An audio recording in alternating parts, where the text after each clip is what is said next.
A propósito del calendario electoral que se avecina, quiero hacer algunas reflexiones católicas, con el ánimo de apoyar candidatos afines con los principios y enseñanzas cristianas, tan escasas en nuestro medio político y en general en los círculos de poder. Aclaro que el clero, que son nuestras jerarquías, no están para hacer parte de la contienda electoral. Ellos deben animar cristianamente el orden temporal.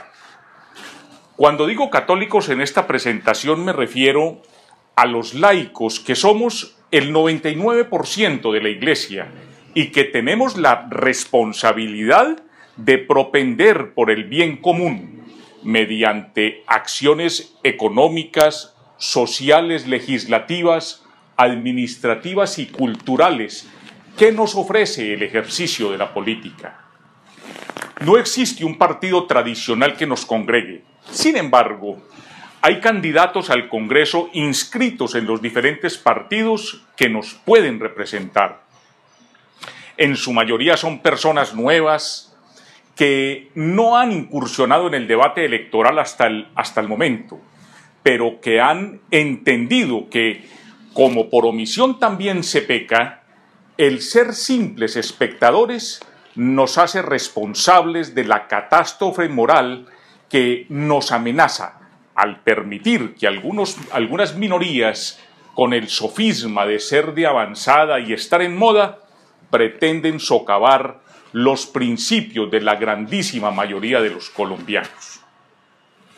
El voto en blanco en estas elecciones de Congreso no sirve de nada. Si llegara a ganar el voto en blanco, simplemente se repiten las elecciones y podrían presentarse los mismos candidatos y el Estado perdería un mundo de recursos programando nuevamente los comicios. En cambio, para las presidenciales, si llega a ganar el voto en blanco, todos los candidatos quedan quemados y habría nuevas elecciones con candidatos nuevos. Ejemplo, si en la primera vuelta vemos que hay candidatos ateos que claramente no son confiables al no tener techo ni lindero moral, o candidatos que apoyen el aborto, la eutanasia, la ideología de género, el mal llamado matrimonio igualitario o la adopción gay, que apoyan la dosis personal o dicen ser cristianos, pero no reflejan estos principios en sus actuaciones al no vérseles perdón por ninguna parte, o se comportan al vaivén de las mareas políticas y mediáticas desconociendo los fundamentos de la enseñanza cristiana. En estos casos bien valdría la pena votar en blanco. Pero solo en la primera vuelta. En la segunda vuelta sería muy aventurado el voto en blanco y tendríamos que tomar la opción menos mala y votar por alguno de los dos candidatos que hayan pasado. En moral cristiana, cuando no hay más opción, está permitido escoger entre dos males el menos nocivo. Para las elecciones de Congreso debemos escoger candidato. Busquemos y apoyemos puntualmente personas con solvencia moral. Que no nos importe el partido. La moral cristiana en nuestra cultura debe ser una constante en todos los partidos. Instruyamos a nuestros familiares y amigos acerca de las razones para no votar por quienes apoyan el aborto, la ideología de género, la eutanasia o la dosis personal. Por ejemplo, quien vote por un congresista que apoye el aborto o la eutanasia, aprueba las consecuencias derivadas de esta práctica. En cuanto a la ideología de género, está confirmado que es una colonización ideológica impuesta a nivel internacional con el fin único de socavar la estructura de la familia y las bases cristianas de los pueblos. Esta colonización se apoya en agresivas campañas mediáticas y en la imposición de una jurisprudencia que desafía principios naturales de la vida humana y destruye el orden legal que reconoce a la familia y al matrimonio entre hombre y mujer como pilares de la sociedad, todo acorde con el derecho natural y vigente durante siglos en la historia del hombre. En estas elecciones parlamentarias es necesario votar, no sirve el voto en blanco, hay que escoger. Tengamos en cuenta cuáles son los candidatos que defienden la vida y han mostrado coherencia en sus planteamientos y propuestas con la moral cristiana. Urge saber la postura de nuestro candidato en temas como, primero, lo que maliciosamente llaman interrupción del embarazo o corrección del periodo menstrual, que no es más que el aborto, es decir, cegar una vida humana, indefensa, inocente y vulnerable. Segundo, lo que eufemísticamente se llama muerte digna, que no es otra cosa que quitarle la vida a ancianos y a niños bajo el supuesto de intenciones loables.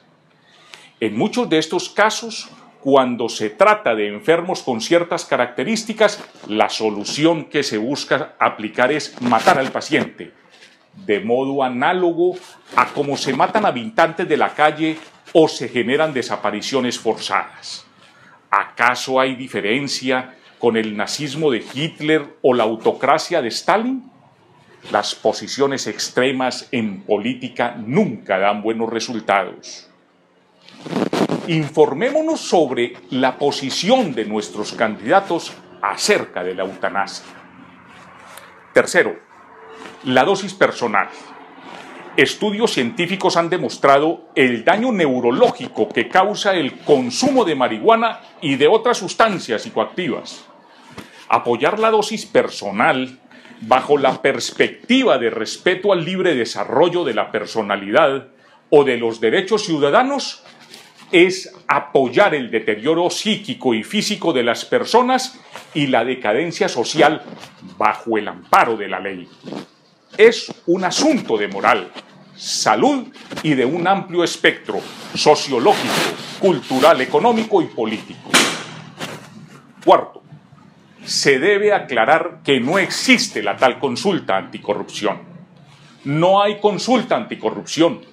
Quien perversamente inventó esto nos quiere hacer pelear en todas las mesas.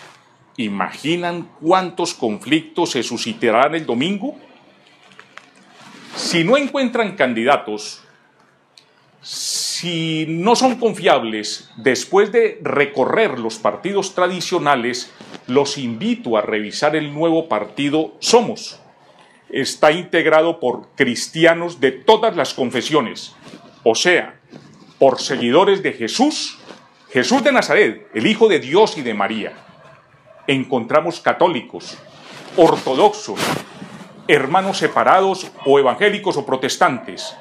Su cabeza visible es la doctora Vivian Morales, reconocida y coherente cristiana, quien, como yo, tuvo que renunciar al Partido Liberal al no coincidir sus nuevos postulados con el cristianismo. Todos los candidatos de este nuevo partido han sido inscritos con mucho celo y cuidado, teniendo en cuenta los principios que nos son comunes, los proyectos legislativos y en general la posición frente a los temas candentes y de actualidad. Salgamos pues a votar este 11 de marzo porque tenemos que meditar con detenimiento qué país tendrán nuestros hijos y sobre todo qué país le daremos a nuestros nietos. Ahora veamos al padre Darío Betancourt, quien nos habla desde el aeropuerto. Queridos amigos y hermanos colombianos, nace por primera vez en Colombia un partido político que se llama Somos, dirigido y encabezado por Iván Gutiérrez, el autor del libro ¿Por qué le pasan cosas malas a la gente buena? Te invito, si tú eres creyente, si tú vives tu vida cristiana, que votes por Iván Gutiérrez para el Senado y por todo lo que es el partido Somos. Recuerda bien, Tenemos que defender los principios cristianos, los de Dios, los de su iglesia. No importa qué iglesia tú perteneces, vamos a defender es el cristianismo. Únete a Iván Gutiérrez, autor de este libro, que va a defender en el Senado los principios de la vida cristiana para el futuro, para nuestros hijos, nietos, bisnietos y tataranietos. Salvemos a Colombia en estos momentos tan terribles con este nuevo partido de principios cristianos. Y vamos a ganar, porque si Dios está con nosotros, ¿quién contra nosotros? Bendiciones.